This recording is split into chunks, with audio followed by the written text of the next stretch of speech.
તો રાજકોટ મહાનગરપાલિકાને એના 23માં જે મેયર છે એ મળી ગયા છે. મેયરની સાથે ડેપ્યુટી મેયર, સ્ટેન્ડિંગ કમિટીના ચેરમેન સહિતના જે પદો છે એની જાહેરાત આજે કરી દેવામાં આવી છે. ભારતીય જનતા પાર્ટીના કાર્યાલય ખાતે અને ખાસ ભારતીય જનતા પાર્ટીના જે કાર્યકર્તાઓ છે, પદાધિકારીઓ છે, બધાની અંદર ખૂબ ઉત્સાહ જોવા મળી રહ્યો છે. ત્યારે સવારથી લઈને અત્યાર સુધી જે પણ વિગતો સામે આવી છે તેના વિશે વાત કરીએ આ અહેવાલમાં. જય હિન્દ, BS9 ન્યૂઝ પર આપની સાથે હું છું નિધિ ગઢવી.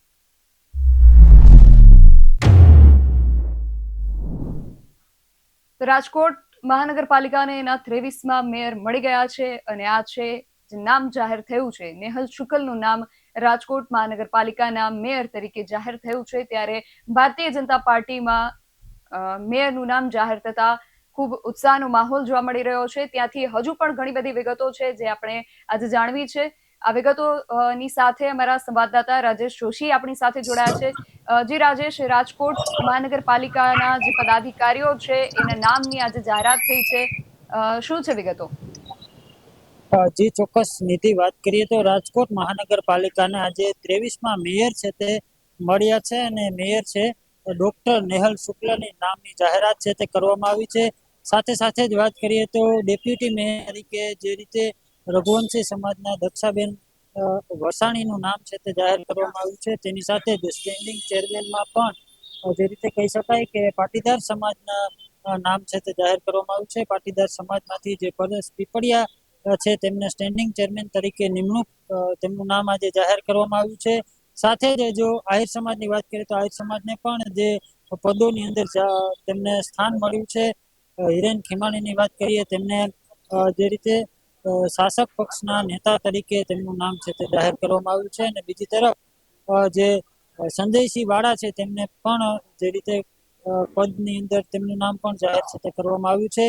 વાત કરીએ જે નામોની જાહેરાત થઈ છે, ગઈકાલે નામોનું લિસ્ટ છે રાજકોટ ખાતે પહોંચ્યું હતું અને ક્યાંક એવા પણ સમાચારો મળ્યા હતા કે ગઈકાલે રાત્રે જ આ લિસ્ટ છે તે લીક નામનું જે લિસ્ટ હતું તે લીક થયું હતું અને લીક થતા જ જે નામો છે તે જાહેર થયા હતા.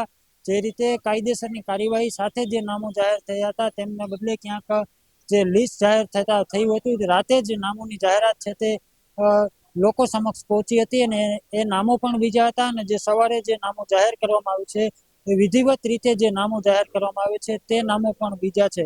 તેના લીધે ક્યાંક ને ક્યાંક જે રીતે વિવાદ છે તે સર્જાયો હતો. વિવાદ સર્જાતાની સાથે જ જે રાજકોટના જે મોટા ગજના નેતા કહેવાય છે, જે અન્ય બીજા નેતાઓ છે તે રાજકોટ મહાનગરપાલિકા ખાતે પહોંચ્યા હતા અને જે રીતે સંકલન બેઠક છોડી અને ડોક્ટર માધવ દવે કે જે રાજકોટ ભાજપના શહેર પ્રમુખ છે તે સંકલન બેઠક છોડી અને બીજી અન્ય મિટિંગમાં જોડાયા હતા અને તે બાદ નવા નામોની જાહેરાત છે તે કરવામાં આવી છે અને તેમાં ક્યાંક નેહલ શુક્લનું નામ છે તે જોવા મળ્યું છે. જે રીતે નેહલ શુક્લની વાત કરીએ તો જ્યારે ટિકિટની ફાળવણી કરવામાં આવી હતી તેમાં જે લિસ્ટ જાહેર કરવામાં આવ્યું હતું તેમાં પણ નેહલ શુક્લનું નામ ન હોવાથી ત્યારે પણ અનેક વિવાદો છે તે જોવા મળ્યા હતા. કારણ કે નેહલ શુક્લ છે તેમના પિતા ચિમનભાઈ શુક્લ છે તે રાજકોટ ભાજપ ના તો પાયાના પથ્થર ગણી શકાય, પરંતુ જે જનસંઘ કહેવાય છે તેમના પણ પાયાના પથ્થર ગણી શકાય અને ગુજરાત ભાજપના પાયાના પથ્થર તરીકે ચિમનભાઈ શુક્લનું નામ છે તે હતું. તેમના પુત્ર નેહલ શુક્લનું નામ ટિકિટમાં ન આવતા અને આજે પદમાં પણ તેમનું નામ ન બોલાતા સારો એવો વિવાદ છે તે રાજકોટ મહાનગરપાલિકા ખાતે જોવા મળ્યો હતો.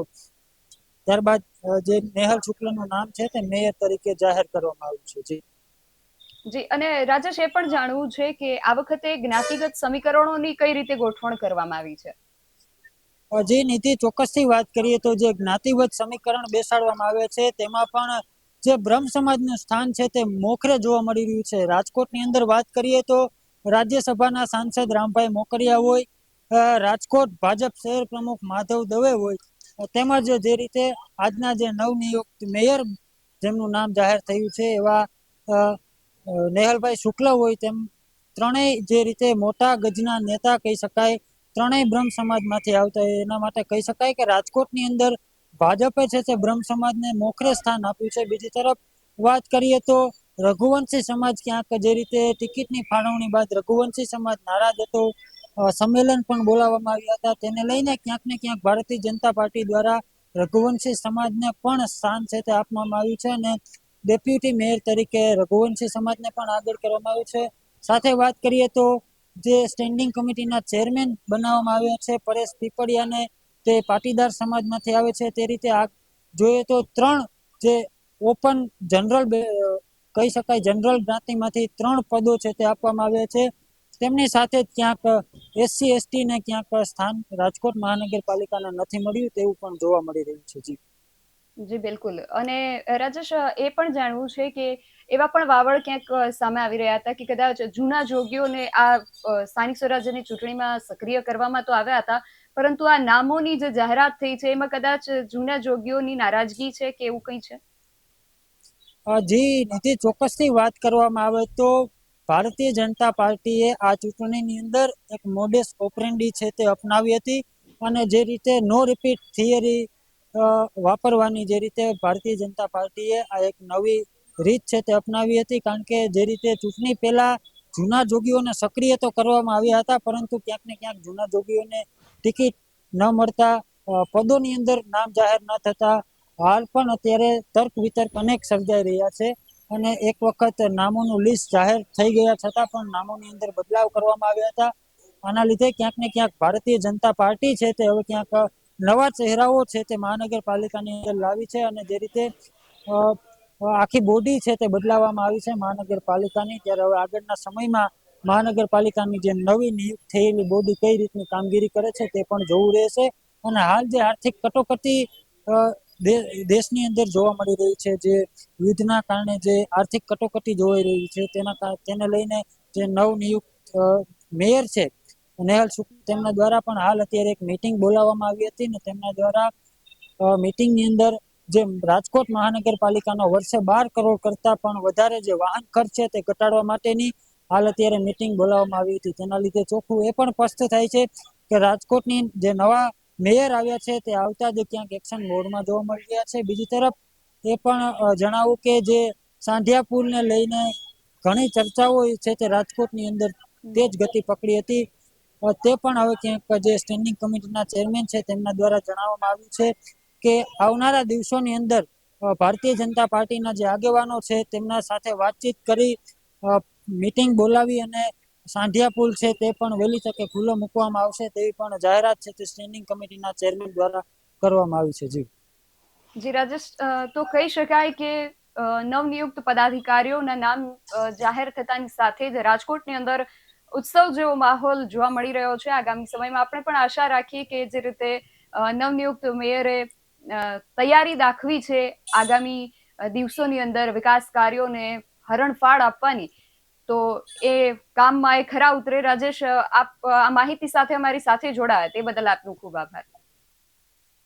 તો હવે રાજકોટની અંદર મહાનગરપાલિકામાં જે 5 મુખ્ય પદાધિકારીઓના નામની જાહેરાત થતાની સાથે જ આખા રાજકોટની અંદર ઉત્સવ જેવો માહોલ જે છે દેખાઈ રહ્યો છે. જે રીતે આપણે માહિતી મેળવી કે નવનિયુક્ત મેયર જે છે અત્યારથી જ એક્શન મોડમાં આવી ચૂક્યા છે. ભારતીય જનતા પાર્ટી આ વખતે જ્ઞાતિ જાતિના જે સમીકરણો છે એ કંઈક એ રીતે ગોઠવ્યા છે કે આ વખતે જે જનરલ કેટેગરી છે એની સાથે ઓબીસીને મહત્તા આપી છે, જ્યારે SC અને ST માંથી કોઈ પણ નામ સામે ન આવતા એને લઈને પણ હવે આગામી સમયમાં જો કોઈ મુદ્દો સામે આવે છે કે કેમ એ પણ ખાસ જોવાનું રહેશે. અને ખાસ તો એ જોવાનું રહેશે કે હવે આ નવનિયુક્ત જે બોડી છે એ રાજકોટના વિકાસ કાર્યોને કેવો વેગ આપે છે. તમારું આ સમગ્ર વિષયને લઈને શું માનવું છે અમને કમેન્ટ કરીને ચોક્કસથી જણાવજો. આવા જ વધુ અહેવાલો સાથે મળતા રહીશું. તમે મારી યુટ્યુબ ચેનલને સબસ્ક્રાઇબ કરવાનું અને અમને ફેસબુક અને ઇન્સ્ટાગ્રામ પર ફોલો કરવાનું ભૂલશો નહીં. બાકી નવી અપડેટ્સ માટે આપ જોતા રહો BS9 TV ન્યૂઝ. નમસ્કાર.